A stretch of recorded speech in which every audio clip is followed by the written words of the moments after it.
Commission വർക്കിലൂടെ എങ്ങനെ പൈസ സമ്പാദിക്കുക? എൻ്റെ വർക്ക് ഞാൻ AC ഫീൽഡിലാണ് വർക്ക് ചെയ്യുന്നതെങ്കിലും എനിക്ക് കൃത്യമായ ടൈം പീരീഡ് ഇല്ല. കാരണം എല്ലായിടത്തും എനിക്ക് വർക്ക് ഉണ്ടാവും, പിന്നെ പുറത്തേക്കും വർക്ക് ഉണ്ടാവും. എവിടെ ചെന്നാലും ഒരു ആയിട്ട് ബന്ധപ്പെട്ട ഒരാളുടെ കോൺടാക്റ്റ് ഞാൻ സേവ് ചെയ്ത് വെക്കുമായിരുന്നു.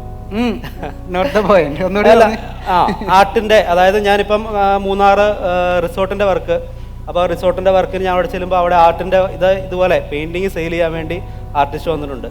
അപ്പോൾ ആളുടെ നമ്പർ ഇപ്പോൾ എൻ്റെ കോൺടാക്റ്റ് ഉണ്ട്. ഞാൻ അത് കഴിഞ്ഞ ദിവസം കോൺടാക്ട് ചെയ്തിരുന്നു. ഞാൻ സാറിൻ്റെ അടുത്ത് പറഞ്ഞിരുന്നു അടുത്ത ലെവലിലേക്ക് കടക്കാൻ വേണ്ടി.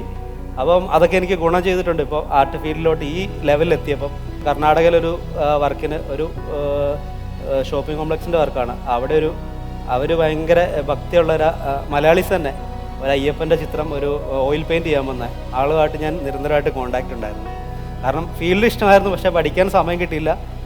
അപ്പോൾ അങ്ങനെ കോൺടാക്റ്റ് ഉണ്ടായിരുന്നു. അപ്പോൾ അങ്ങനെ കുറച്ച് ആൾക്കാരെ കോൺടാക്റ്റിൽ അന്നും സൂക്ഷിച്ചിരുന്നു. ഇപ്പോൾ അതൊക്കെ ഒരു ഗുണം ചെയ്ത് വരുന്നുണ്ട്, അതിലേക്ക് കടന്നുകൊണ്ടിരിക്കുകയാണ്. അപ്പോൾ ഞാൻ പഠിച്ച് പിന്നെ നമ്മളൊരു ആർട്ട് ഒരു ബേസിക് ലെവൽ കഴിഞ്ഞപ്പോഴത്തേക്കും കമ്മീഷൻ വർക്ക് ചെയ്യണമെന്ന് ആഗ്രഹം വന്നു. എന്തുകൊണ്ട് ആഗ്രഹം വന്നു? എന്തുകൊണ്ടും ആഗ്രഹം എന്ന് പറഞ്ഞാൽ മെയിന് നമുക്ക് പൈസയാണല്ലോ, അതൊരു ഘടകമാണ്. അപ്പോൾ പെട്ടെന്ന് ഇത് പഠിച്ചെടുക്കണമെന്നൊരാഗ്രഹം മനസ്സിലുണ്ട്. കോഴ്സിലെ ഓരോ കോഴ്സുകൾ നമ്മൾ അറ്റൻഡ് ചെയ്യുമ്പോഴും അതിനൊരു ടൈം ലിമിറ്റ്, നമ്മൾ ഒരു സമയം കിട്ടുമ്പോൾ നമ്മൾ അറ്റൻഡ് ചെയ്യുന്നു. പിന്നെ നമ്മളുടെ കമ്മ്യൂണിറ്റിയിലുള്ള കുറച്ച് കോൺടാക്ട്സ്, നമ്മുടെ ഇത്തിരി സീനിയറായിട്ടുള്ള ആൾക്കാരുണ്ട് കമ്മീഷൻ വർക്ക് ചെയ്യുന്നവർ. അപ്പോൾ അവരൊക്കെ ഞാൻ ഇതിൻ്റെ കാര്യങ്ങളൊക്കെ ചോദിച്ചപ്പോൾ അവർ പറഞ്ഞത് നമ്മളൊരു ടൈം പീരീഡിലാണ് കമ്മീഷൻ വർക്ക് ചെയ്യുന്നത്. അപ്പോൾ ഒരു 10 ദിവസം അല്ലെങ്കിൽ 20 ദിവസം മാക്സിമം ആണ് അതൊക്കെ. പക്ഷേ ഒരു മിനിമം 10 ദിവസം 15 ദിവസം ആ ടൈമിൽ നമുക്കൊരു ചിത്രം വരച്ച് കൊടുത്തു കഴിഞ്ഞാൽ ഇത്ര രൂപ കിട്ടും. പ്രാക്ടീസ്, നമുക്ക് മെയിനായിട്ട് ഇതിൽ പ്രാക്ടീസാണ് പ്രധാന ഘടകം.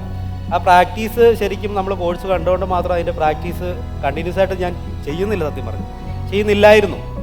അപ്പോൾ എനിക്ക് അതിലൊരു എളുപ്പ വഴി കിട്ടിയത് കമ്മീഷൻ വർക്ക് ആകുമ്പോൾ 2 കാര്യമുണ്ട്. ഒന്ന്, നമുക്ക് പൈസ കിട്ടുകയും ചെയ്യും, പ്രാക്ടീസ് നടക്കുകയും ചെയ്യും. അതൊരു മെയിൻ ഘടകമാണ്. എൻ്റെ ഇപ്പോഴത്തെ കണ്ടീഷനിൽ എൻ്റെ അടുത്ത് വന്ന ഒരു വർക്കും ഞാൻ ഇതുവരെയായിട്ടും വിട്ടിട്ടില്ല. എങ്ങനെയും അവരെ കൺവിൻസ് ചെയ്ത് ഞാൻ ആ വർക്ക് ചെയ്തിരിക്കും. അതാണ് ഇപ്പോഴത്തെ ലെവലിൽ. ഞാനൊരു 10-15ഓളം വർക്ക് ഇപ്പം നിലവിൽ ചെയ്തു.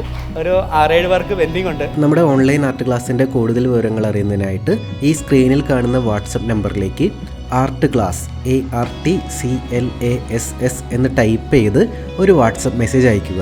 അതിനുശേഷം വാട്സപ്പിലൂടെ തന്നെ നിങ്ങളുമായിട്ട് ഇൻട്രാക്ട് ചെയ്തതിന് ശേഷം നിങ്ങൾക്ക് യോജിച്ച ആർട്ട് കോഴ്സിൻ്റെ ഡീറ്റെയിൽസ് ഞങ്ങൾ ഷെയർ ചെയ്യുന്നുണ്ടായിരിക്കും. സോ ആ സ്റ്റെപ്പ് ഫോളോ ചെയ്യുക, എന്നിട്ട് ക്ലാസ്സിലോട്ട് ജോയിൻ ചെയ്യുക.